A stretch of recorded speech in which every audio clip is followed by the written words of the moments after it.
Well, my name is Asvajit, and I was ordained in 1972 by Bhante in Kefolds. And so that was a long time ago, 35 years ago. So I have a lot of memories, and it's very difficult to choose, perhaps impossible really, to choose one amongst all those memories that is the most interesting, funny, outstanding.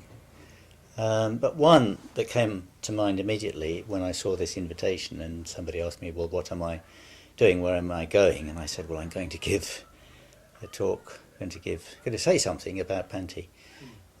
The memory that came to mind was quite recent when I went to see him at Majjhimaloka. And we got talking for some reason or other about Christianity, and I expressed my, well, I have to confess, dislike of Christianity.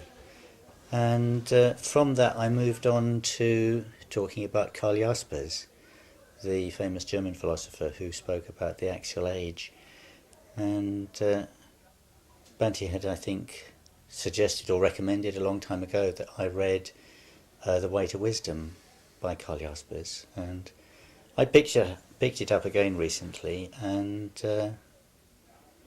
I didn't find it very congenial, actually. And so I said, I think rather conceitedly, I'm not sure that Karl Jaspers has much to offer me. So Bhante looked at me and he said, maybe you're not intelligent enough to appreciate him. So I felt sort of very nicely cut down to size. It was a little bit uncomfortable, but I thought, well, yes, fair enough. So this is just the first memory that occurred to me quite recently. Taking a broader look then at Bhante over the years, and I've now known him for, 72, 30, 35 years, more than 35 years, 37 years. Well, it's difficult to really home in on any one. The broad impression, I think I must say, is of incredible kindness. He's always been kind and considerate, and always mindful. Not unfailingly mindful, I think that would be inhuman. But the broad impression, very broad impression, is one of someone who really pays attention to people, who empathizes with people, who has a deep understanding of people, of great kindness, and also of great humour. He can be very funny sometimes, very funny. So although he obviously sees life from great depth, with great wisdom, he has this lightness and this enjoyment. Let me try and think of a time, a particular scene.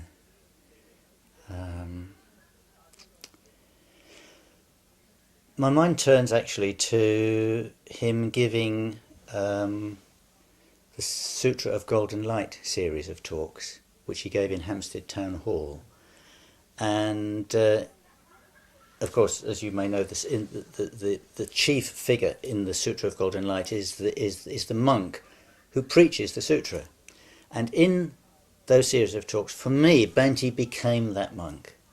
He was, as it were, the archetypal manifestation of that monk. And the remarkable thing was that the whole hall filled with golden light. It was incredible. That was what I saw. Bhante was just wearing his ordinary clothes by that time and his usual gold kesa. But golden light was emanating from him. It was really magical, really extraordinary. And I think this sort of magical side of Bhante is perhaps something that has always deeply impressed me, as well as his humanity. He has both this extraordinary, almost supernatural aspect, this magical, transcendental quality, as well as his humanity. He's obviously very human, very earthy at times. And it's this sort of blending of these two aspects, his humanity and his transcendental wisdom and even magical powers, although perhaps he wouldn't want me to stress that. Perhaps he's always discouraged that aspect. It's impressed me. So for me, Bhante has got a touch of magic.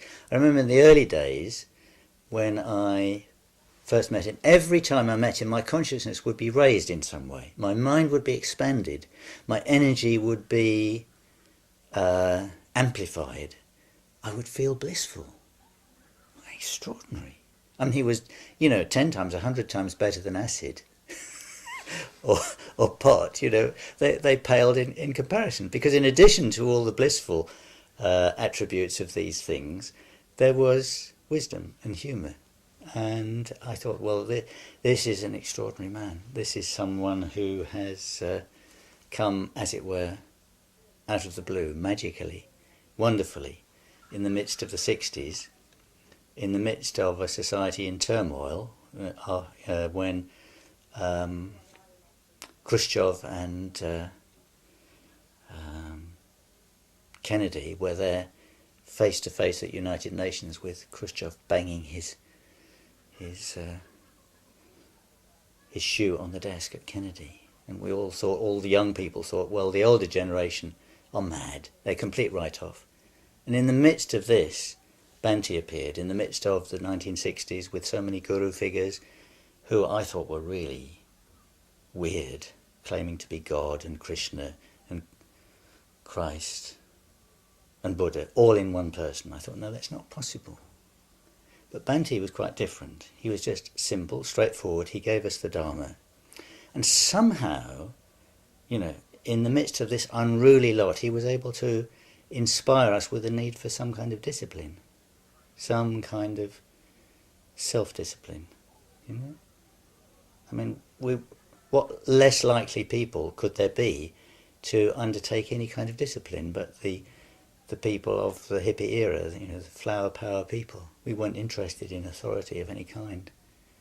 But Bhante was able to come into the midst of that maelstrom of energy and potentiality and kind of give us a direction and purpose. So I feel eternally indebted to him. Just one last recollection of him. I don't know whether I've occupied my allotted time or not. A little bit more. Okay. I was sitting in a question and answer period. In the early days, Bhante used to do quite a lot of question and answer periods, as I still like to do myself. It's a good way of connecting with people. I was sitting in Centre House, which was a place that we went to after Sakura. We had to leave Sakura, the very first centre we had in Monmouth Street in North London, in central London. We didn't have anywhere to go, so we used Centre House in Kensington High Street. And we had Bhante was conducting a question and answer session, sitting on the floor. He was still wearing robes in those days. So he had these robes, got yellow russet robes, rather beautiful russet colour, and long hair. And he was sitting there on the floor, cross-legged, very beautifully poised. I was also sitting on the floor some distance from him, maybe 6 or 8 feet, and I asked him a question. And I forget what the question was, perhaps it really doesn't matter, but Bhante answered it and spoke very, very directly to me. And I think I was very still and very perceptive as well. And as he spoke, a beautiful golden aura extended itself round his head and around his body. And he looked just like Amitabha, his beautiful russet robes and this golden red aura around him. So you can make of that what you will, but that was my experience of him. And this is how I like to remember him in a way. Although, of course, all the other figures, much more human, or much more obviously human, fill out the whole figure. But you have to see so many different get so many different angles on Bhante to get the whole man, if you can at all. He's a very strange, very mysterious figure in many ways. And perhaps impossible to sum up. He's also a combination of contradictions in a way. But those are a few recollections of mine.